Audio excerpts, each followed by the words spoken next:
We are here for another episode of Perspective on Athletics, and today we have Kirby Garry. He is the Director of Athletics at Cal State University, Monterey Bay.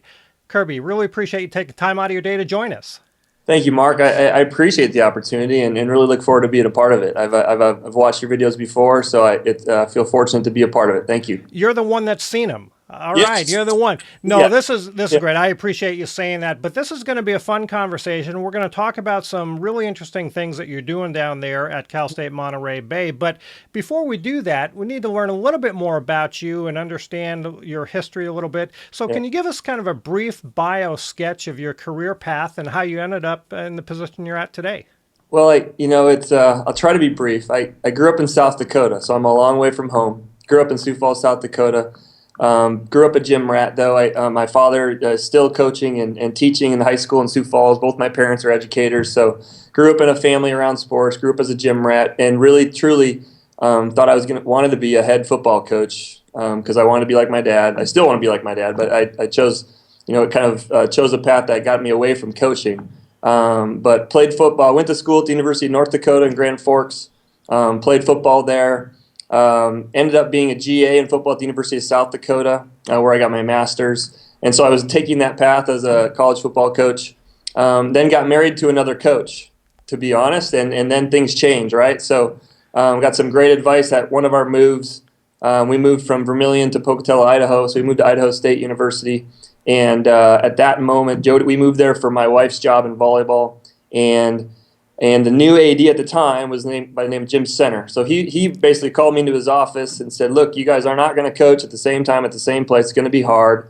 And I'd love to teach you or bring you in and help you learn how to be in athletic administration. So next thing I know, I'm working in the Bengal Foundation, and that's when I got my start. So that was 2002, I guess. So 12 years ago now already when I got my start. And so we were at Washington State after that again for her job. So I kind of reinvented myself there, and then we had our growing family, have some young kids, and she wanted to get out of the national recruiting and that lifestyle and demands on her time there. So we moved down to Cal State Monterey Bay for my job, and here we are, 8 years later.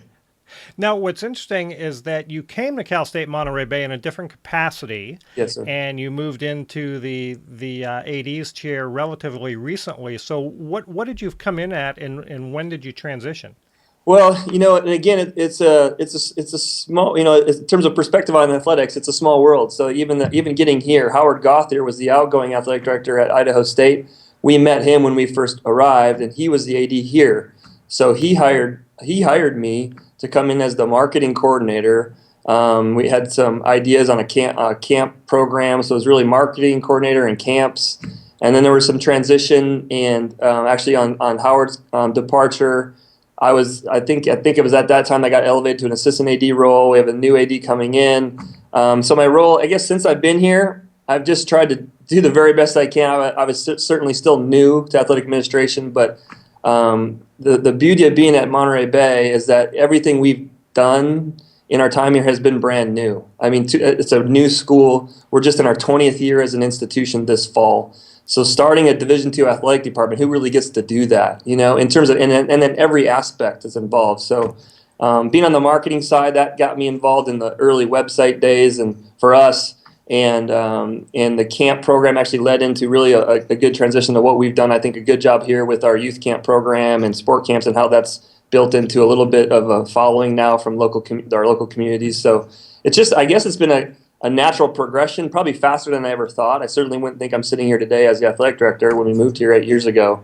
But I think it's just I guess I hope it speaks to what I've tried to do here, and do a very good job with the job I've been given.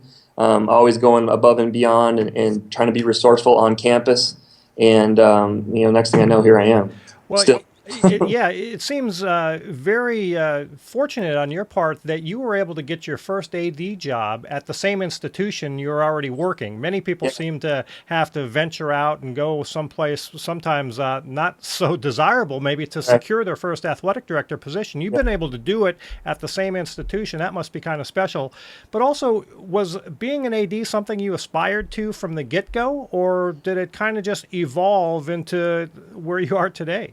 Yeah, I guess I can't say that I thought I wanted to be until I was really working in it day to day more often. I don't believe when Jim Center offered me a position at Idaho State, that was the furthest thing from my mind. And to be honest, that was his first AD job at Idaho State.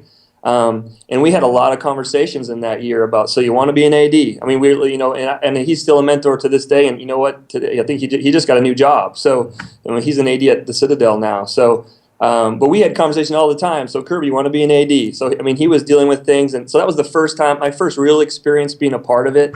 He was hiring a new staff in some different areas. So I got to be really in on it and really just listening and trying to be seen and not heard in a lot of ways. But here, yeah, totally fortunate. I mean, totally. Timing's everything. But I think it speaks to, again, what I've tried to create for myself. A lot of professional development, a lot of really self-taught things, and really commitment to what I really became passionate about. And that is Cal State Monterey Bay. I mean, I got to work in development. So I was working in the University Advancement Office, working on behalf of athletics and that. So that got me into a different aspect of campus. It involved me with a lot of more of the senior leadership things that are going on, more vision-related things to the university, not specific just to athletics. So, yeah, I think my passion became this place very quickly for a lot of reasons: lifestyle, family, and just a strong belief in Division II athletics. So, I think part of it stems from my first day on the job here, and Howard Gother came and said, we need a new website. we weren't on a .com, right? So he's like, we need a new website. Take care of it. All right, let's go. So I started to research and get involved with that in terms of vendors. So the technology side I've always been comfortable with and really into. That even goes back to coaching days. I think we were early on a lot of digital video editing things as a coach. So I really got into that when all I wanted to do was coach. That I knew that was going to be a skill set that would make me marketable. So I did everything I could to learn editing and breakdown of video. I did the same thing at Washington State. It happened to be with volleyball, but same kind of thing. Really, I've always been into it. And so some of it leads back to that and the capacity I first had. But in a marketing role, and for us at Monterey Bay, we're in a really strong league in the CCAA. We're the new kids on the block. It also speaks to our campus. We're a young campus and have, I think, built a reputation of being innovative and early adopters to a lot of things because we don't have all those years of tradition of doing things a certain way. And at the end of the day, and I've said this a number of times to different people in different arenas, it's a free social media is free. I mean, and you're at a low budget, smaller scale department when you're really trying to make a name for yourself in a place that we thought we could stand out. So that was probably 5+ years ago when I know I registered our first Otter Athletics Twitter handle. It happened to be, I think, our basketball teams were going up to San Francisco, and I had been researching and looking into it and watching some YouTube videos or whatever I was doing, trying to figure it out, and thought, well, let's just do it. So I'm sitting at home, and I signed us up, and next thing I know, we're still doing it. But I think it was really just about the free part and trying to be ahead of it and trying to be in front and try to get in front of our peers in the conference in something. We don't have as many scholarship dollars. We don't have as many victories. We don't have as many titles. But I thought I had time and energy and an opportunity to try to get ahead in something. And to be honest, and we're all competitive. It's athletics. So we tried to get as fast as possible, get up to speed in the social media area, certain platforms, and really differentiate ourselves. And so where did that go then? Obviously, that explains how and why you got into it, and you've done a variety of things. But as you started to get more comfortable with this, and as you saw maybe what the possibilities were, where have you taken it? What are some of the things that you've been doing that you think are maybe innovative for what you're trying to do, or at least unique, or things that you guys hang your hat on with regard to social media? I think it's a couple paths, and I think it's good for athletic administrators too. So there's the personal side. I think in professional development, I think when I first got involved, that was what I use it as. I still use it as a search tool to get in on what's going on up to the minute, and then searching out authors and websites and blogs and videos and things. So there's that side of things that I really got involved in heavily, probably 5+ years ago. But on our department side, we really tried, again, from a branding standpoint, we were all new. Everything was new. We had a couple of coaches on our staff that were savvy as well, Renee Jimenez being one who's now at San Bernardino, but she was really into it and wanted to differentiate herself and her program. So it took a couple of coaches really being into it. We used it heavily early on campus with our students, trying to attract our students to games. trying to allow them to, I don't know, let's say, whether it's posting at games or, the selfie generation that we are in now, maybe it was early even to that. But if you're going to post on Twitter that I'm at a game, we got involved with Tag Board early on, which is a way for you to show off people that are using a certain hashtag. So we were early to that, and that was as easy as a small little computer monitor screen on our table as you walk into the gym. But just kind of showing off that we're gonna bring attention to you as a fan or as a student coming to our games, because we love that you're here and we love that you're cheering, and take a picture and tell everybody about it. It's just a free platform on how to spread the good word of what's going on at the kelp bed in the gym, to be quite honest. And so it started really innocently, really grassroots, and certainly still trying to do that. I think early on we just created a niche for ourselves, and certainly the rest of the league and country is catching up and doing many great things. And it all started with looking at what other people are doing, and it's really been fun to watch it develop, even in Division II, in our conference. And then you just try to play off each other and try to one up them on what they're doing. But I think just a way of telling our story, a free platform. And kind of the no rules kind of thing. Just figure it out as you go, and gravitate to what you think you can do well and what you think is successful. Where's your audience? Is it mostly your current student base, or you have probably a relatively young alumni base as well, being a young institution? But who are your primary followers? Yeah, I would say students first, and I think that grew into recruits and parents. The more, and I think we can do a better job on the recruiting side, and that's really the next step for us. I think is to really, and it's not really about how many followers you have, and you can hear people talk all day about engagement and how you should really perform and implement things on those platforms. But initially, it's just been our students, our campus community. We have a residential community on this campus anyway, so it's just another tool to communicate.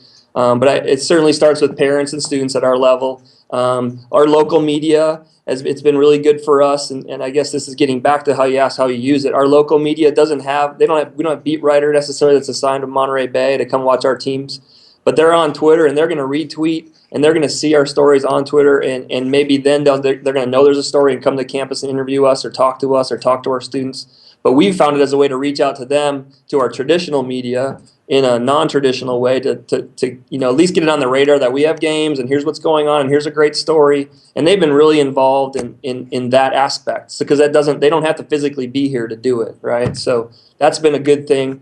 I guess going back to how we use it, we've expanded into fundraising this past year. So we did a campaign this year that was really social media driven. We were fortunate to have a Division II basketball game on TV this year, our women's game. It was the D2 social media game of the year.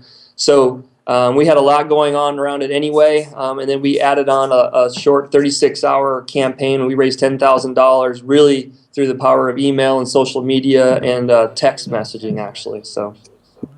That's pretty innovative. Not a lot of people venturing into that realm yet, but I know there's always a need to generate more dollars, and so you have to try it all, I guess. So those are some things that I think you've been doing. Are there other areas that you think you're going to get into, or have you been exploring other possibilities for this? What do you see down the road with regard to social media and how you're going to use it for your program? Well, I think it's interesting.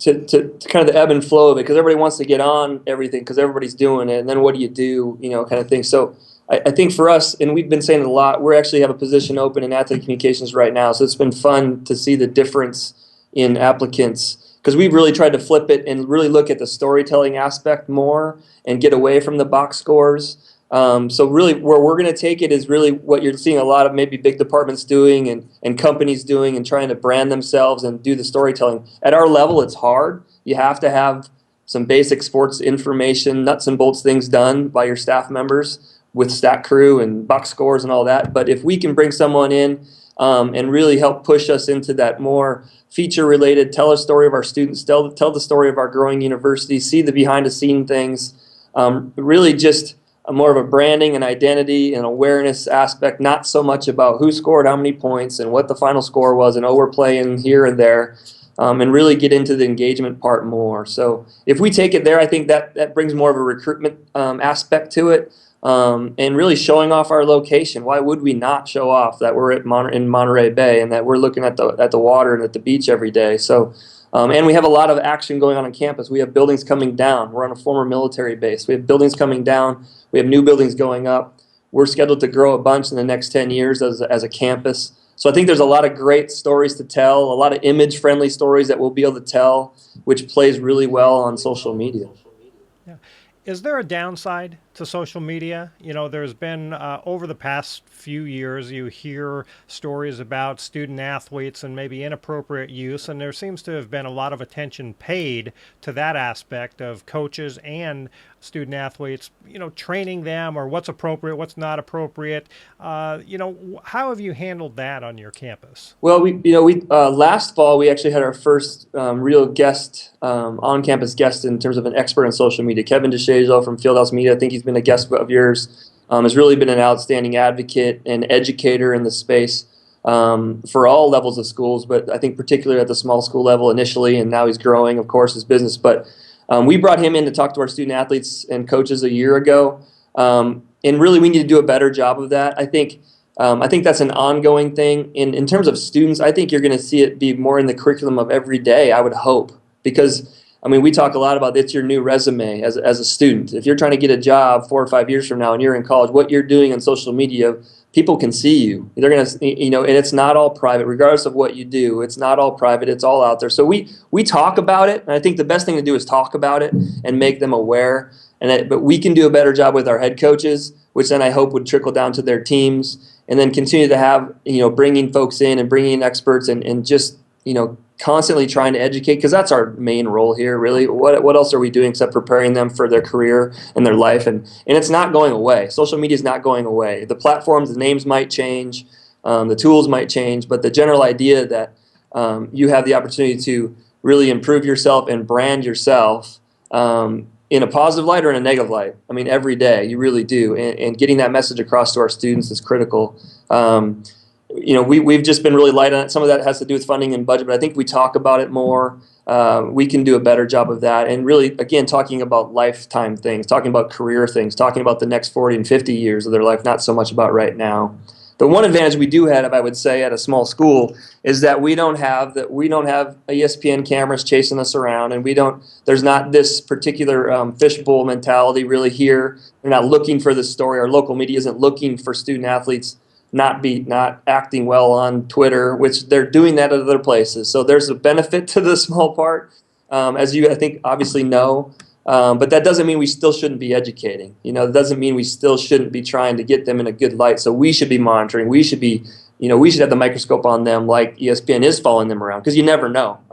They'll find you if it's a big enough deal or you have a big enough transgression. You will be found, regardless of what level of school you are at. It will be national news, right? So that's been proven. But the day-to-day microscope is not there. So I think it gives us an opportunity to even be more impactful in terms of education without the pressure and the stress that's at the highest level. Yeah. Well, there are some cool things happening down in Monterey Bay with regard to social media. We'll make sure that we post all of your appropriate links and accounts with this so people can start to follow you. I want to transition, Kirby. Obviously you're in the athletic director's chair right now, and you've come up through other positions in administration, and I'm curious what your thoughts are about leadership. And you've worked for several people over the course of your career, but as you think about leadership, what do you think is important? What makes a good leader? And what does effective leadership look like, especially for intercollegiate athletics? What do you think about this topic? It's a great topic. I think it's an ongoing one that you always have to continue to develop yourself and constantly learn. And I don't know if you ever stop learning in that role, right? I think, but it also what attracts me to the position now. Like now, you asked me earlier, did you want to be an AD? I think I always wanted to be in a leadership position, and that goes back to watching my father as a teacher and a head football coach in a high school setting. He's my idol, and he's my mentor of more than anybody, right? And just of how he's lived his life and how he's led his family and his different programs or teams.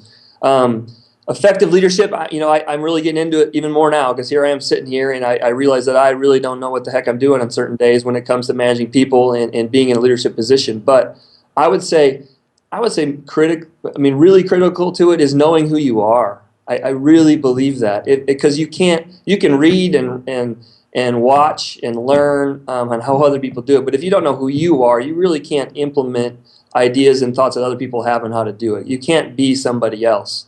And I'm becoming more and more comfortable with myself in the last few years and what I value and my priorities. I think that lends to why I feel so passionate about where I am now at Monterey Bay and Division II athletics and being in a small department and really embracing that and being passionate about it.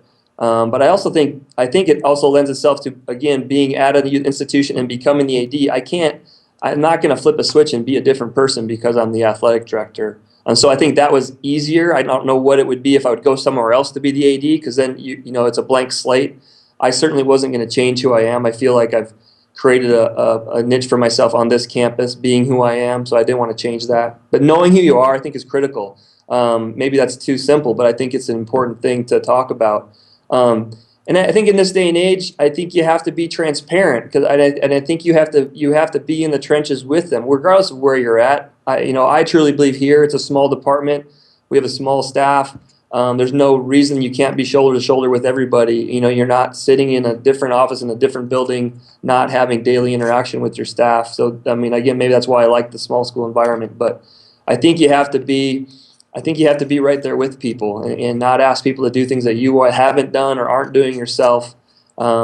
And really being transparent on what your values and priorities are. I'm really trying to get to know each one of our head coaches, what their needs and priorities are. I don't want to just think that I know what's best for women's soccer at Cal State Monterey Bay or volleyball or basketball, because they all have different needs. And when we have a lot of different areas that we need help in, funding-wise, scholarships, facilities, it's not the same answer for everybody, even their own salaries. I mean, we're not paying our head coaches enough. So really understanding each of our programs differently, that's been a big thing for me, really getting to know people on a different level. And then communication style, I think, to keep it, not go on too long because I could talk forever.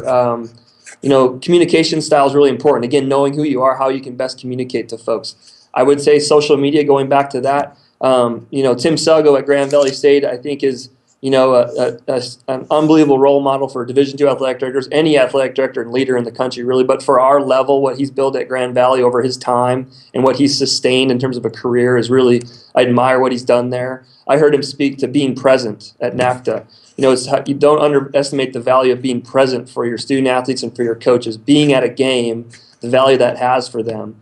And I expanded on that later in the convention with regards to social media, because I think social media is another way of being present. Congratulating your team on Twitter, as weird as it sounds, or congratulating a coach on Twitter, as weird as it may sound to a traditional way of doing things and relationships, it's acknowledged and it's seen, and you're being present. Now, it's not physically present maybe all the time, but it's acknowledging that you're following, you're watching, you're engaged, and that you're interested, right? And so I think going back to social media, I think that's another great positive of why I continue to be involved and day-to-day involved with, and especially on Twitter as an AD, because I just value it. I value the opportunity that gives you to communicate. So. Yeah, I think those are all great points, and I appreciate you sharing your thoughts.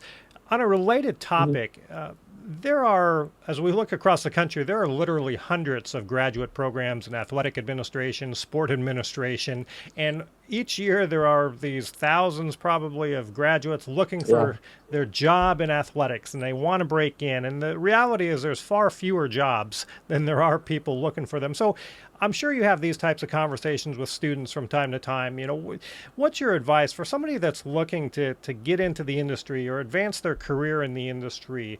What advice do you have for them to help them better position themselves to either get that first job or get that next job that they want? Yeah.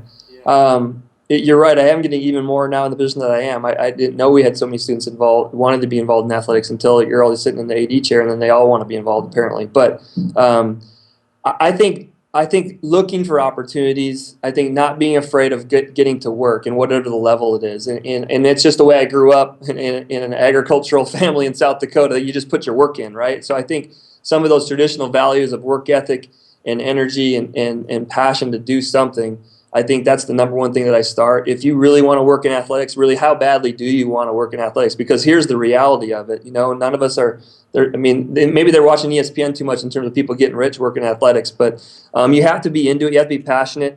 I think I think really wanting to look for opportunities, getting involved. If there's graduate programs, I certainly push that. Internship opportunities. Are you willing to, I'm in California. If I'm talking to a kid that's from California, are you willing to leave California to work in athletics? Because it's all about where you want to go. You mentioned it earlier in terms of getting your first AD job and maybe having to go who knows where to do it. Really, how badly do you want that? And understanding some of the sacrifices that go with it. So I think when I'm talking to students, the first thing is trying to be realistic, not trying to dampen energy and enthusiasm for something for a career, but also just trying to be realistic. I think that and making yourself as valuable as you can in whatever it is. If we have student assistant positions, and if they're really interested in sport, I want them to work in everything that we have going for them. If we say we need help over here, then go help over here. If it's game management or if it's sports info, or we got to set up the bleachers, or we got whatever we got to do. If you really want to do it, the more you can be a resource for where you're at, the better job you're going to do, and the more those people are going to help you find a place to land, whether that's a GA or an intern or a first job or whatever that is. And I think a little of that speaks to what I've done. Whatever I've done, I've kind of recreated myself a couple different ways. But I think in each opportunity, I just tried to make myself valuable in whatever it is, and be that utility infielder, and just be able to have a few skills, jack of all trades, master of none. My dad used to say that all the time. Well, I kind of find myself there. Really, I'm trying to get better as a leader now, sitting in the role that I am. But really open yourself up to opportunity, because in athletics, there's so many things you can work in. There's so many roles. And if there's one really good one that you really get into, you may have to go to the highest level to get there, because they're the only ones that have that specific job in that certain silo in that big department. But at our level, you have to have a little bit of experience in everything. I don't know if I'm answering the question great or not, but if they want to do it, there's opportunity there, but you really got to put effort in to find it. You really do, and you have to have good expectations early on going in. Yeah. No, I think those were all great words of wisdom for any up-and-comers. What about when you're hiring somebody? Yeah. You mentioned you've got an open position, and the characteristics might be different for the different positions, but are there things in general that you look for in candidates? What sets somebody apart, either during the interview process, initial application, or what have you? But what do you look for? And what really sends a message to you that this person is going to be good? Well, I think for us right now is really, if someone does their homework on where they're applying for, that speaks volumes. Because we've had a number of positions. I've becoming the interim AD over a little bit about a year ago, and associate AD left at the same time, and compliance. I mean, we've had a lot of transition for our small department, and really seeing a lot of letters, a lot of emails, a lot of things coming in. It's really folks that really understood who we were before they got here. I think that speaks volumes. And then really dialing in on what the position needs are. We're looking for a communications person to come in, but we flipped the job description a bit to really talk about the storytelling and some different skill sets that aren't your typical SIDs. So we tried to open it up more to see who we could get involved with the search. And some read it, some didn't, and so I think it's all how you craft yourselves and really understanding there's a trick to that.